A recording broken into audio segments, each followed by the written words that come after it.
Hello everyone. Hello and welcome to me reading the newest and latest chapter of Jane Eyre. Wow. Starting February, I started reading out loud on YouTube, and I read all of Jane Austen's books, and what a sweet delight. And this is hardcore. This is so much hardcore. What a different era. I didn't believe that it could feel this different. And literature is incredible. What an incredible change. So we've met Jane Eyre. She grew up crap. But she turned it around because she's got gumption. Jane Eyre's got gumption. She's turned her life around. She herself said, I want something better for myself. My favorite Miss Temple's gone from this escuela that I grew up in and Lowood, and I'm going to turn my life around. So she put out an ad to be a governess, and a Mrs. Fairfax answered that ad, and now Jane Eyre is a governess for a cute little sweet little French girl named Adele, but it could be Adele, but it could be Adele, but I don't know because it's French. And I found out that even though I love accents and I do feel like maybe I once was good at all languages, and I don't know why I think that as an American, I'm not good at a French accent. Even my friend who is from Texas, she took tons and tons of French, and she's really, really good at it. And it's in the back of the throat. It's really bad. And there's a lot of French in this book, so that's been interesting. And the master of the house, Mr. Rochester, is not around much. And there's a spooky, spooky girl in the third floor right above Jane Eyre's room. Her name's Grace Poole. She's a servant. She does spooky stuff but never gets in trouble. We then met, Mr. Rochester went and brought like a gang of rich hoity-toities back with him to this place, Thornfield, where Jane Eyre is now living as a governess. And they basically have just sat and talked crap about governesses. And talk crap about governesses in front of Jane Eyre. And they suck. They all kind of suck and are terrible. And Mr. Rochester has sort of played a little game on us because he's fun like that. He dressed up as a gypsy fortune teller person and predicted people's futures. And Miss Ingram, who's the worst, who we think that, they're probably going to get married. Jane Eyre probably thinks that they're going to get married. She has also expressed that she does love Mr. Rochester. They just have fun banter together. He's sardonic, he's sarcastic, she gets him, he tries to pull her out of her little shell, and they just have fun together. And Miss Ingram is a tart. She is absolute shit, really. There's not much to say else. She's the worst. Classic, like, you absolutely are the worst person in the entire world, that kind of thing. But Mr. Rochester keeps like toying with Jane Eyre, saying like, but you're my, and then doesn't finish, and you're like, my what? And I've got my pearls here to grip. Thank you, Andrea. Like, this was such a good idea. I do feel better. It feels like a little rosary protecting me. These pearls do. I am about to get myself a little fan because it's 1,000,000,000 degrees outside. Mr. Mason came and visited, and that was a surprise, and he's from the West Indies. And the night that he spent the night, there was a spooky scream, and Jane Eyre prepared herself. And Mr. Rochester did come knocking on her door and said, you need to help me. Is anybody else up? No, nobody is else up. Somebody's bleeding upstairs. You need to hold the blood. And don't speak to him. Don't talk to him. And he's not allowed to talk to you. But you need to help me basically dispose the body. He was bit twice and has a big knife thing on his body. And he's bleeding profusely. And she almost was like, didn't even ask any questions. She's like, it's your business. Whatever. And then he keeps saying, Jane, I need you. Jane, I want you. What if he came and grabbed her and was like, Jane, I need you right now? He said something that was hot. Jane, I need you. And she just had to hold this candle. Am I wanted? I want you, he said. Come this way. He does want her. Okay, but we're on chapter 21. And that's we brought up to Steam. I have my vinaigrette here, my aromatic vinegars. I've got my Three Sisters Apothecary freaking heart of darkness, rosewood, sandalwood, ruined vanilla, hot. That's very crimson. Crimson and purple are the main colors. Crimson. I don't even know what kind of leaf this is. I should figure that out. They should say what kind of leaf is on the covers of their books. Hold on.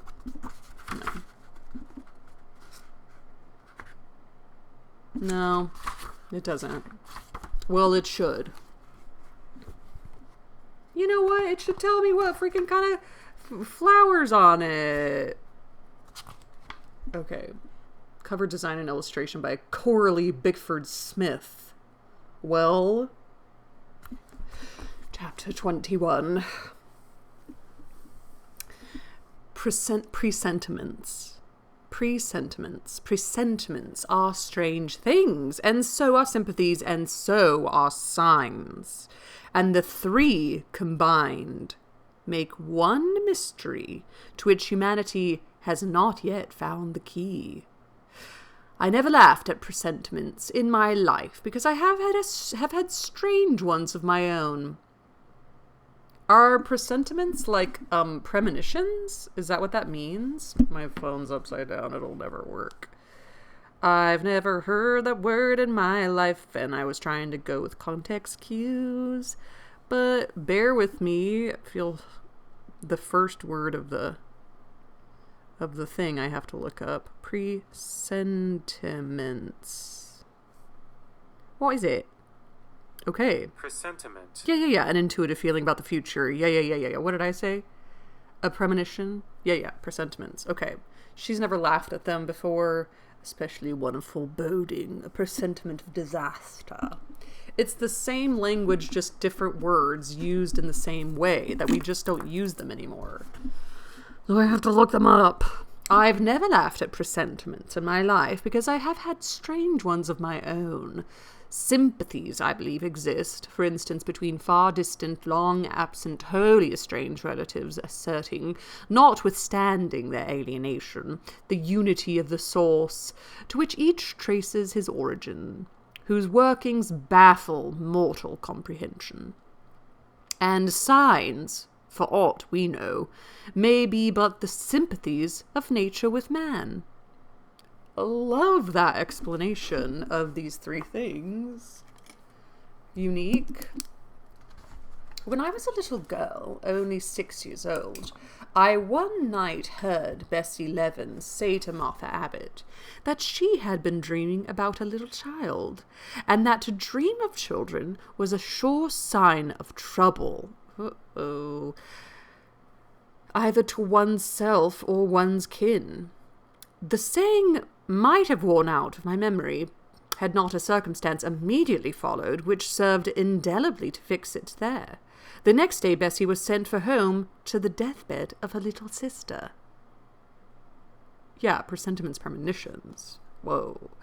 Of late, I had often recalled this saying and this incident, for during the past week scarcely a night had gone over my couch that had not brought with it a dream of an infant, which I sometimes hushed in my arms, sometimes dandled on my knee, sometimes watched playing with daisies on a lawn, or again dabbling its hands in running water.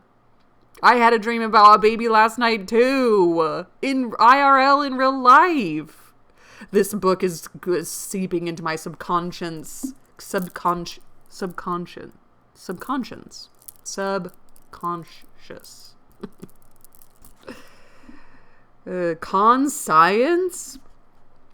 I was a wailing child this night and a laughing one the next. Now it nestled close to me, and now it ran from me.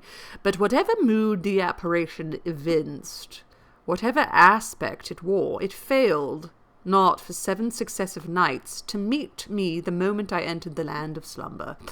I did not like this iteration of one idea, the strange recurrence of one image, and I grew nervous at bedtime as bedtime approached and the hour of the vision drew near.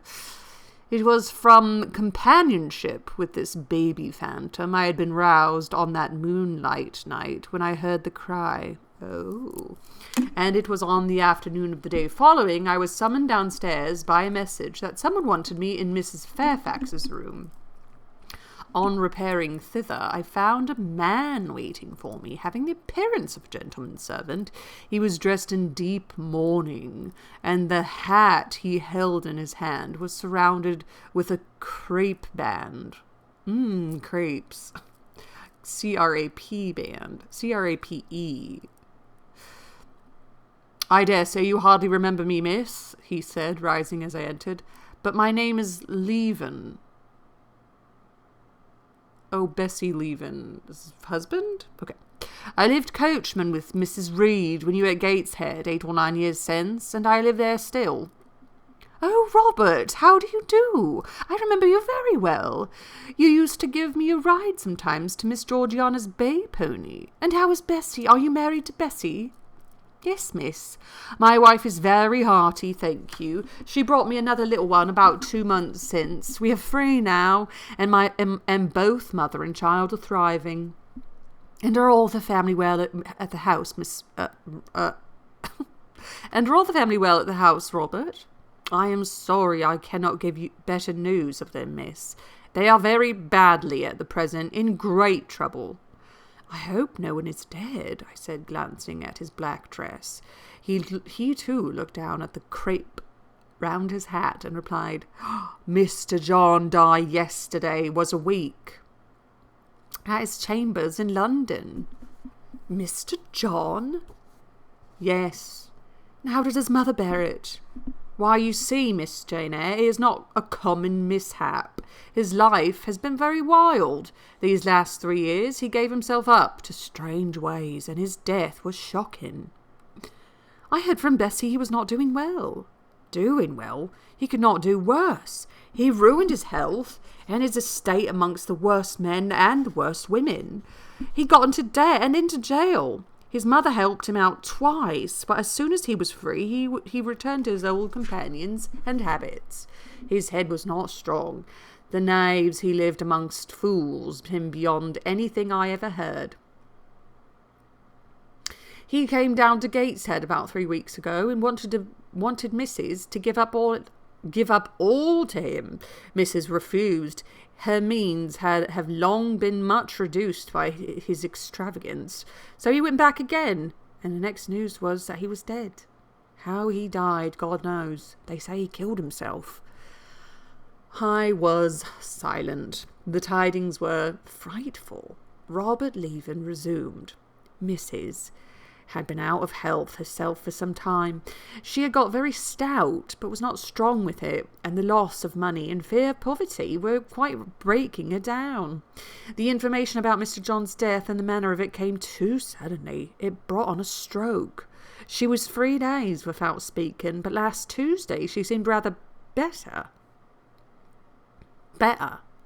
She appeared as if she wanted to say something, and kept making signs to my wife and mumbling.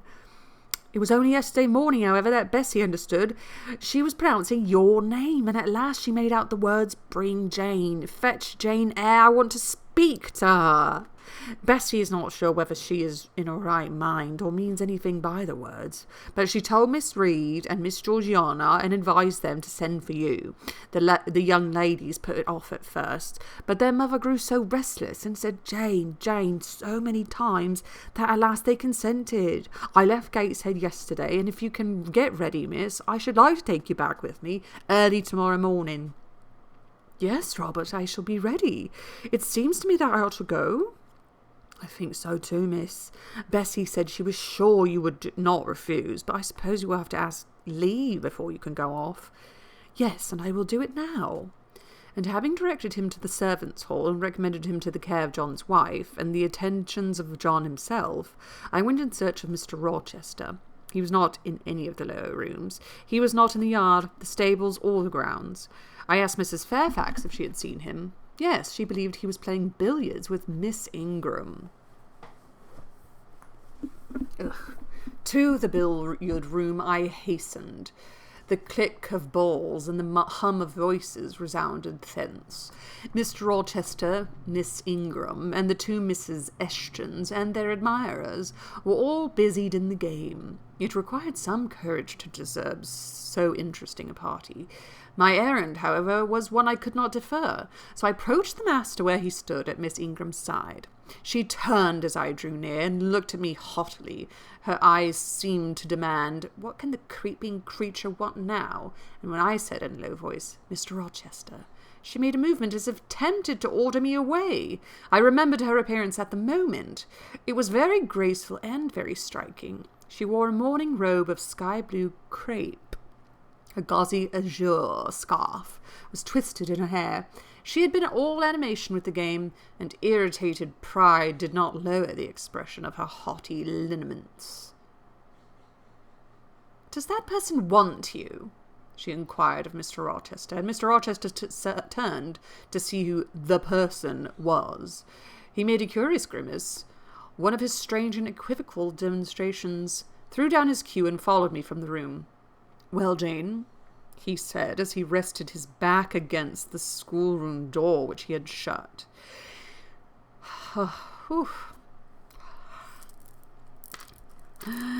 "If you please, sir, I want to leave absence for a week or two." "What to do? Where to go?" "To see a sick lady who has sent for me." "What sick lady? Where does she live?" "At Gateshead in Blankshire." "Blankshire? That is 100 miles off. Who may she be that sends for people to see her that distance?" "Her name is Reed, sir, Mrs. Reed." "Reed of Gateshead? There was a Reed of Gateshead, a magistrate." "It is his widow, sir." "And what have you to do with her? How do you know her?" "Mr. Reed was my uncle, my mother's brother." "The deuce he was! You never told me that before. You always said you had no relations." "None that would own me, sir. Mr. Reed is dead, and his wife cast me off." "Why?" "Because I was poor and burdensome, and she disliked me." "But Reed left children. You must have cousins. Sir George Lynn was talking of a Reed at Gateshead yesterday, who he said was one of the veriest rascals on town, and Ingram was mentioning a Georgiana Reed of the same place, who was much admired for her beauty a season or two ago in London. John Reed is dead, too, sir. He ruined himself and half ruined his family, and is supposed to have committed suicide. The news so shocked his mother that it brought on an apoplectic attack." "And what good can you do her?" "Nonsense, Jane. I would never think of running 100 miles to see an old lady who will, perhaps, be dead before you reach her. Besides, you say she cast you off." "Yes, sir, but that is long ago, and when her circumstances were very different, I could not be easy to neglect her wishes now." "How long will you stay?" "As short as time as possible, sir." "Promise me only to stay a week." "I had better not pass my word." "I might be obliged to break it." "At all events, you will come back. You will not be induced under any pretext to take up a permanent residence with her." "Oh, no, I shall certainly return if all be well." "And who goes with you? You don't travel 100 miles alone." "No, sir, she has sent her coachman." "A person to be trusted?" "Yes, sir, he has lived 10 years with the family." Mr. Rochester meditated. "When do you wish to go?" "Early tomorrow morning, sir." "Well, you must have some money. You can't travel without money, and I dare say you have not much. I have given no salary yet, but much. How much have you in the world, Jane?" he asked, smiling. I drew out my purse. A meagre thing it was. 5 shillings, sir." He took the purse, poured the hoard into his palm, and clutched over it as if its scantness amused him. Soon he produced his pocketbook. "Here," said he, offering me a note. It was £50, and he owed me but 15. I told him I had no change. "I don't want change, you know that. Take your wages." I declined accepting more than was my due. He scowled at first, as if recollecting something. He said, Right. Better not give you all now. You would perhaps stay away 3 months if you had £50. There are 10. Is it not plenty? Yes, sir, but now you owe me 5. Come back for it, then. I am your banker for £40. Mr. Rochester, I may as well mention another matter of business to you while I have the opportunity. Matter of business? I'm curious to hear it. You have as good as informed me, sir, that you are going shortly to be married. Yes, what then? In that case, sir, Adelia ought to go to school. I am sure you will perceive the necessity of it. To get her out of my bride's way, who might otherwise walk over her rather too emphatically. There's sense in the suggestion, not a doubt of it. Adele, as you say, might go to school, and you, of course, must march straight to the devil.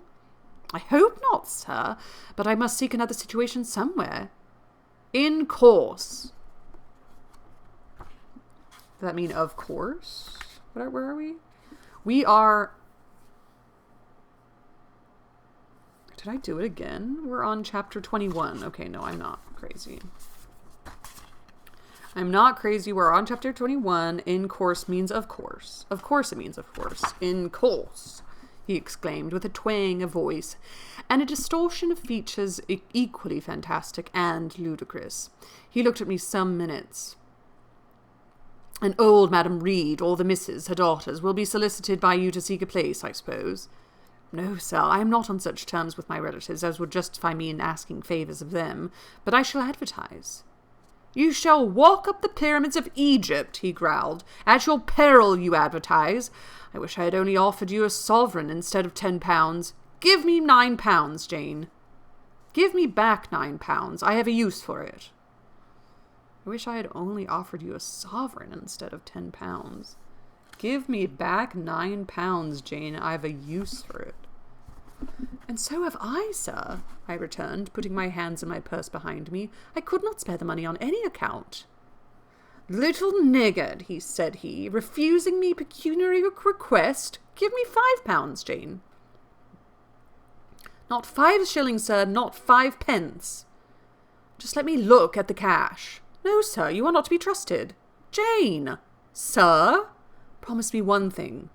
I'll promise you anything, sir, that I think I am likely to perform. Not to advertise, and to trust this quest of a situation to me. I'll find you one in time. I shall be glad so to do, sir. If you, in your turn, will promise that I and Adele shall both be safe out of the house before your bride enters it. Very well. I'll pledge my word on it. You go tomorrow, then? Yes, sir, early. Shall you come down to the drawing-room after dinner? No, sir, I must prepare for the journey. Then you and I must bid good-bye for a little while. I suppose so, sir. And how do people perform that ceremony of parting, Jane? Teach me, I'm not quite up to it. They say farewell, or any other form they prefer. Then say it. Farewell, Mr. Rochester, for the present. What must I say? The same, if you like, sir. Farewell, Miss Jane Eyre, for the present. Is that all? Yes. What does he want, a kiss? What does he want, a hug and a kiss goodbye? What does he want, like an Auf Wiedersehen? I'll see you again? What does he want? Is he really needing training on how to, like, normal people say goodbye to each other? Do I sing a song? He's about to sing. It seems so stingy to my notions and dry and unfriendly.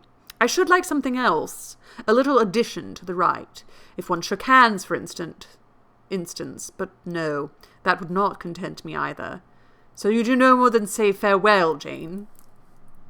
Sir. It is enough, sir. As much goodwill may be conveyed in one hearty word as in many. Very likely, but it is a blank and cool farewell. How long is he going to stand with his back against that door, I asked myself. I want to commence my packing. Catch a net, Jane. The dinner bell rang, and suddenly away he bolted, without another syllable.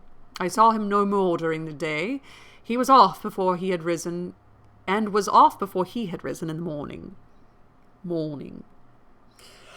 I reached the lodge at Gateshead about 5 o'clock in the afternoon, the first day of the 1st of May. I stepped in there before going up to the hall. It was very clean and neat. The ornamental windows were hung with little white curtains. The floor was spotless. The grate and fire irons were burnished bright, and the fire burned clear. Bessie sat on the hearth, nursing her last-born, and Robert and his sister played quietly in a corner. "Bless you, I knew you would come!" exclaimed Mrs. Levin as I entered. "Yes, Bessie," said I, after I had kissed her, "and I trust I am not too late. How is Mrs. Reed? Alive still, I hope?" "Yes, she is alive and more sensible and collected than she was. The doctor said she may linger a week or 2 yet, but he hardly thinks she will finally recover." Has she mentioned me lately? "She was talking of you only this morning and wishing you would come, but she is sleeping now, or was 10 minutes ago when I was up at the house. She generally lies in kind of a lethargy all afternoon and wakes up about 6 or 7. Will you rest here an hour, miss, and then I will go up with you?" Robert here entered, and Bessie laid her sleeping child in the cradle and went to welcome him. Afterwards she insisted on my taking off my bonnet and having some tea, for she said I looked pale and tired. I was glad to accept her hospitality, and I submitted to be relieved of my travelling garb just as passively as I used to let her undress me when I was a child. When a child.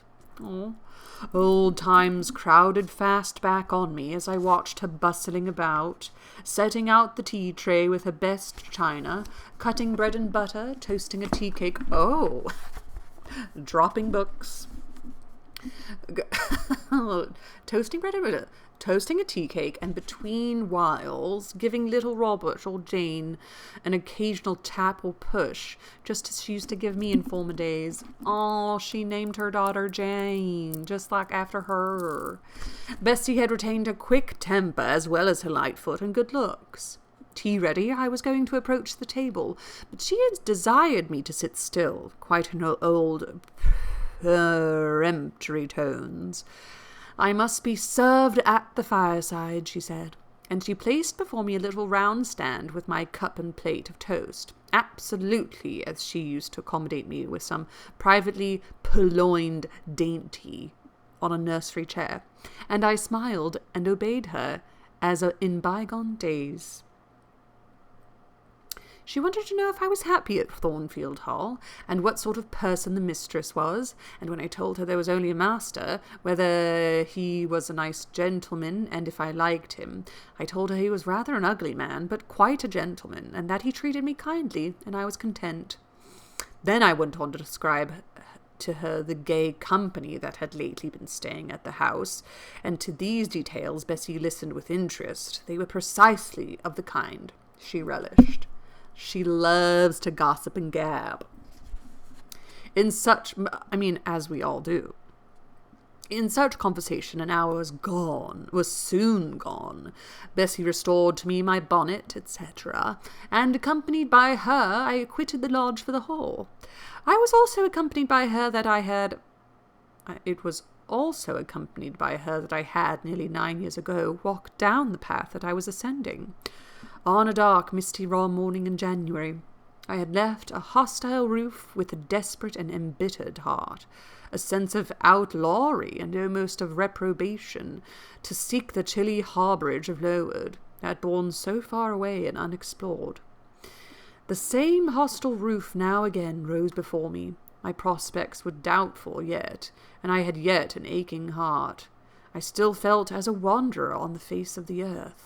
But I experienced firmer trust in myself and my own powers, and less withering dread of oppression. Great cool way to say how much she's grown. The gaping wound of my wrongs, too, was now quite healed, and the flame of resentment extinguished. "You shall go into the breakfast-room first," said Bessie, as she preceded me through the hall. "The young ladies will be there." In another moment I was within that apartment. There was every article of furniture looking just as it did on the very morning I was first introduced to Mr. Brocklehurst. The rug he had stood upon still covered the hearth. Hearth? Hearth. Hearth. Glancing at the bookcases, I thought I could distinguish the 2 volumes of Bewick's British Birds occupying their old place on the 3rd shelf, and Gulliver's Travel and the Arabian Nights ranged just above. The inanimate objects were not changed, but the living things had altered past recognition. 2 young ladies appeared before me, one very tall, almost as tall as Miss Ingram. Very thin, too, with a sallow face and severe mane. Why is Miss Ingram in the back? Miss Ingram. Eliza is paradoxically associated with Blanche. Oh. Okay. There was something acidic in her look, which was augmented by the extreme paleness of a straight-skirted black stuff dress, a starched linen collar, hair combed away from the temples, and the nun-like ornament of a string of ebony beads and a crucifix. This, I felt sure, was Eliza, though I could trace little resemblance of her former self in that elongated and colourless visage. Not very high marks from Jane Eyre. The other was as certainly Georgiana, but not the Georgiana I remember. I've always loved that name. It's so cute. The slim and fairy-like girl of 11. This was a full-blown, very plump damsel, fair as waxwork, with handsome and regular features, languishing blue eyes, and ringlet yellow hair. The hue of her dress was black too, but its fashion was so different from her sister's, so much more flowing and becoming. It looked as stylish as the others looked puritanical. In each of the sisters there was one trait of the mother, and only one. The thin and pallid elder daughter had her parents' Cairngorm eye. Cairngorm? The gray-black color of smoky quartz and a semi-precious mineral found in Cairngorms. Cairngorms is a place. The blooming and luxuriant younger girl had her contour of jaw and chin, perhaps a little softened, but still imparting an indescribable hardness to countenance, otherwise so voluptuous and buxom. Both ladies, as I advanced, rose to welcome me, and both addressed me by the name of Miss Eyre. Eliza's greetings was delivered in short, abrupt voice, without a smile, and then she sat down again, fixed her eyes on the fire, and seemed to forget me. Georgiana added to her, "How do you do?" several commonplaces about my journey, the weather, and so on, uttered in rather a drawling tone, and accompanied by sundry side glances that measured me from head to foot. Now traversing the folds of my drab merino pelisse, and now lingering on the plain trimming of my cottage bonnet. Young ladies have a remarkable way of letting you know what they think you a quiz without actually saying the words. A certain superciliousness of look, coolness of manner, nonchalance of tone, express fully their sentiments on the point without committing them by any positive rudeness in word or deed. A sneer, however, whether covert or open, had now no longer that power over me it once possessed. As I sat between my cousins, I was surprised to find how easy I felt under the total neglect of the one and the semi-sarcastic attentions of the other. Eliza did not mortify, nor Georgiana ruffle me. Jane Eyre has taken her power back. She's no longer giving away her power to these two toadstools of women. The fact was, I had other things to think about. I have more important things to think about than your trash.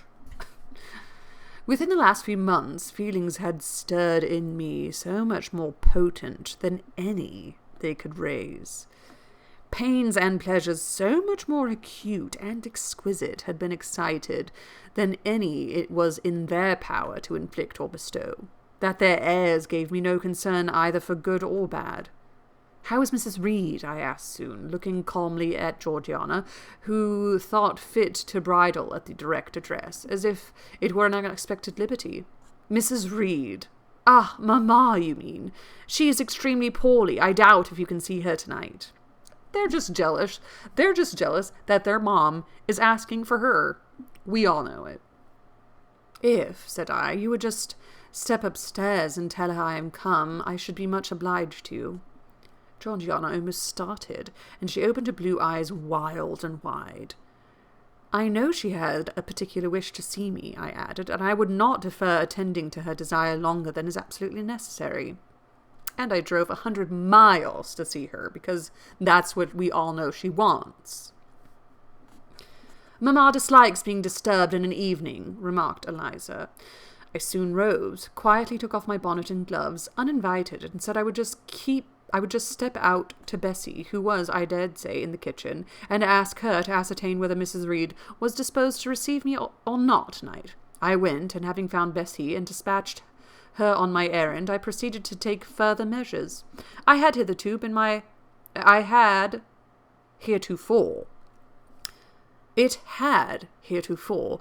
habit always to shrink from arrogance. Received as I had been today, I should a year ago have resolved to quit Gateshead the very next morning. Now it was disclosed to me all at once that would be a foolish plan. I had taken a journey of 100 miles to see my aunt, and I must stay with her till she was better or dead. As to her daughter's pride or folly, I must put it on one side, make myself independent of it.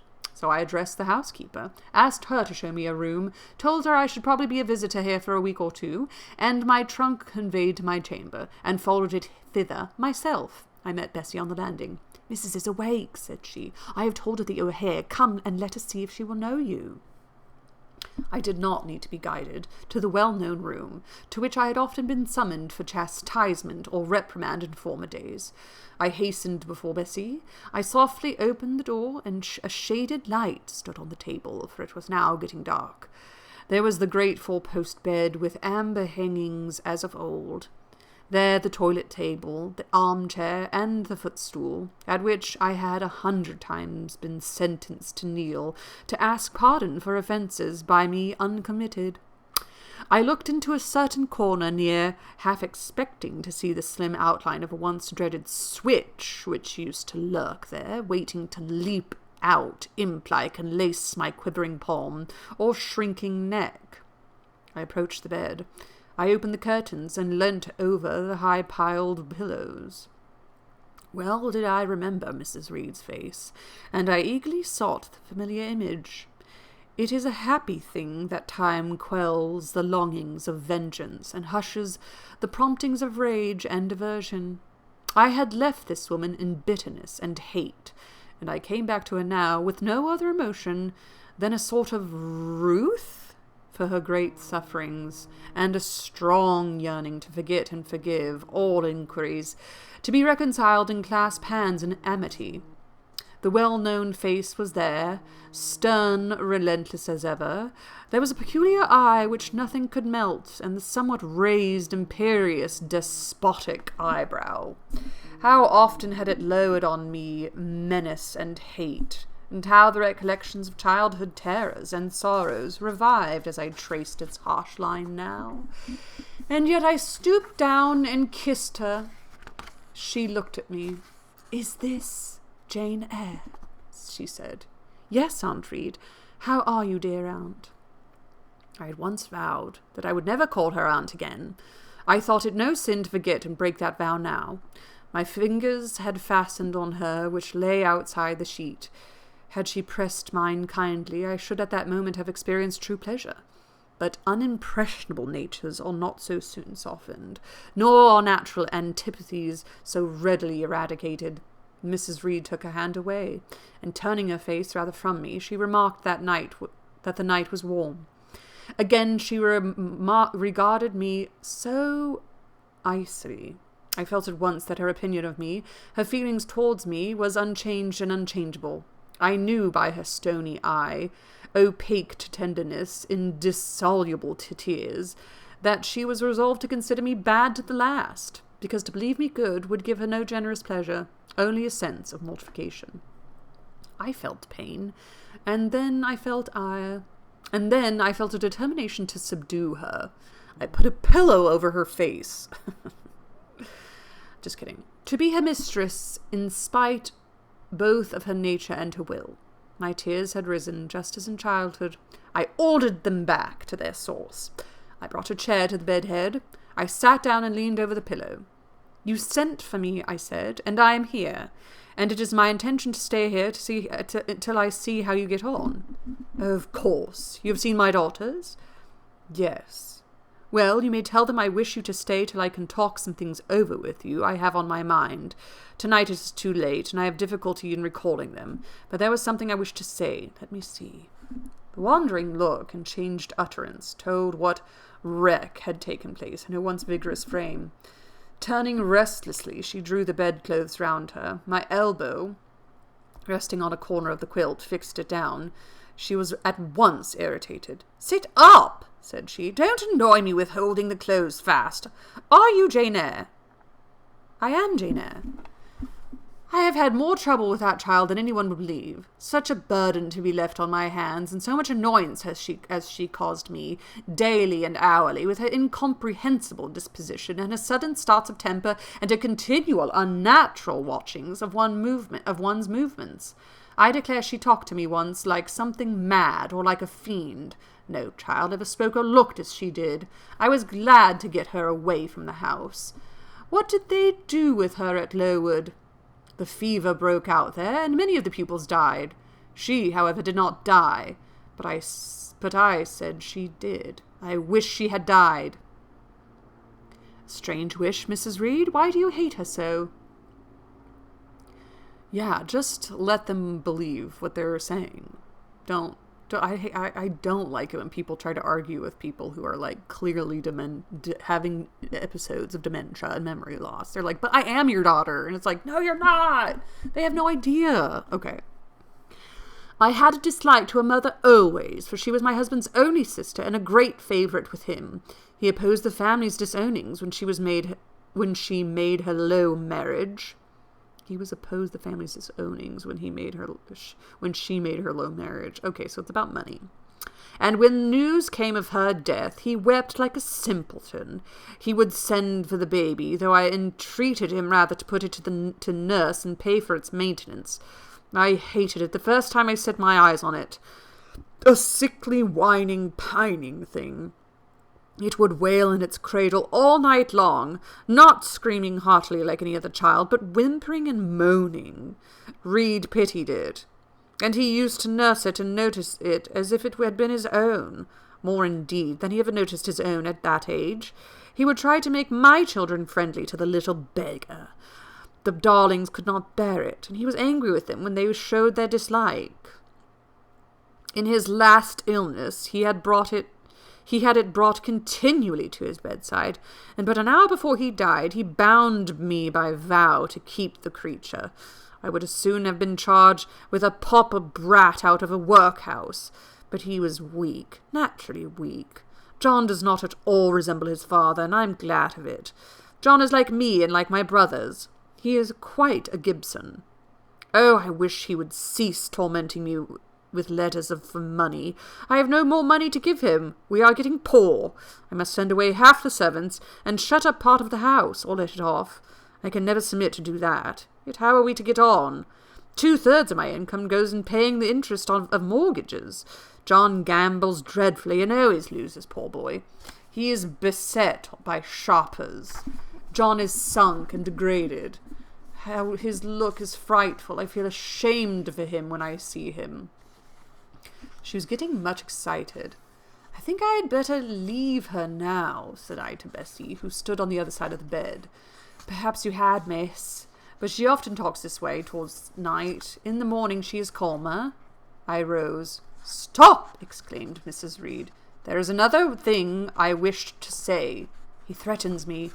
He continually threatens me with his own death or mine, and I dream sometimes that I see him laid out with a great wound in his throat, or with a swollen and blackened face. I am come to a strange pass. I have heavy troubles. What is to be done? How is the money to be had? Bessie now endeavoured to persuade her to take a sedative draught. She succeeded with difficulty. Soon after, Mrs. Reed grew more composed and sank into a dozing state. I then left her. I think I'm going to stop this chapter here, and we're going to continue on tomorrow, because these chapters are long, and there's a lot more left, and so I'm going to finish chapter 21 in another video. Chapter 21, part 1.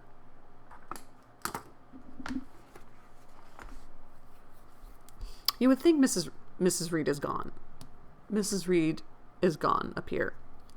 And good for Jane for just having some mental fortitude and armoring up and saying, like, noticing that, like, ooh, this would have pricked me before, but I can no longer be pricked by this. I've got other bigger, better things to worry about than these little people. Wow, he threatens Mrs. Reed with his death. She doesn't even remember that he is dead, or she does, and she just can't even face it. Wow, wowee. Okay, join me next time for chapter 21, part 2. Ooh, grab your pearls, grab your fans. Hopefully I'll get mine soon. I'm trying to find a good fan store around. Happy reading, and ta-ta. Take care. Ta-ta.